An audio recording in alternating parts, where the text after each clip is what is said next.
ಇವತ್ತು ನಾನು ಬಂದಿದ್ದೀನಿ ನನ್ನ ಗಾಡಿ ಸರ್ವಿಸ್ ಮಾಡೋದಕ್ಕೆ. ನಾನು ಗಾಡಿ ತಗೊಂಡು 1 ವರ್ಷದ ಮೇಲೆ 4 ತಿಂಗಳು ನಡೀತಾ ಇದೆ. ಸೊ ಇಲ್ಲಿವರೆಗೂ ನಾನು ಸರ್ವಿಸೇ ಮಾಡಿಸಿಲ್ಲ ಗಾಡಿದು. ಸೊ ಒಂದು 2-3 ಪಾರ್ಟ್ಸ್ಗಳೆಲ್ಲ ಹೋಗಿದ್ದು. ಸೊ ಅದಕ್ಕೆ ನಾನು ಇವತ್ತು ಸರ್ವಿಸ್ ಮಾಡಿಸೋದಕ್ಕೆ ಬಂದಿದ್ದೀನಿ.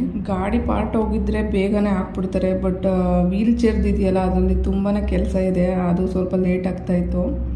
ಸೊ ನಾನು ಹಾಸ್ಪಿಟ್ಲಿಂದ ಪರ್ಮಿಷನ್ ತೊಗೊಂಡೋಗಿದ್ದೆ ಅಂತ ರಿಕ್ವೆಸ್ಟ್ ಮಾಡ್ಕೊಂಡಿದ್ದಕ್ಕೆ ಅದರಲ್ಲೂ 4:15ಗೆ ನನ್ನ ಬೈಕ್ ತೊಗೊಂಡು ಮತ್ತು ವೀಲ್ ಚೇರ್ ತೊಗೊಂಡು ಎಲ್ಲ ರೆಡಿ ಮಾಡಿಕೊಟ್ರು ನನಗೆ.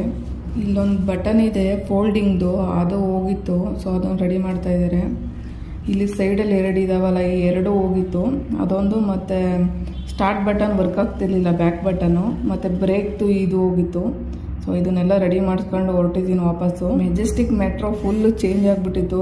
ಸೊ ಅದಕ್ಕೆ ಒಂದು ಫೋಟೋ ತಗೊಂಡೆ, ತುಂಬಾ ಚೆನ್ನಾಗಿತ್ತಿದ್ದು. ಇವತ್ತಿನ ವಿಷಯ ಇಷ್ಟೇ, ಮತ್ತೆ ಸಿಗೋಣ ನೆಕ್ಸ್ಟ್ ವಿಡಿಯೋದಲ್ಲಿ.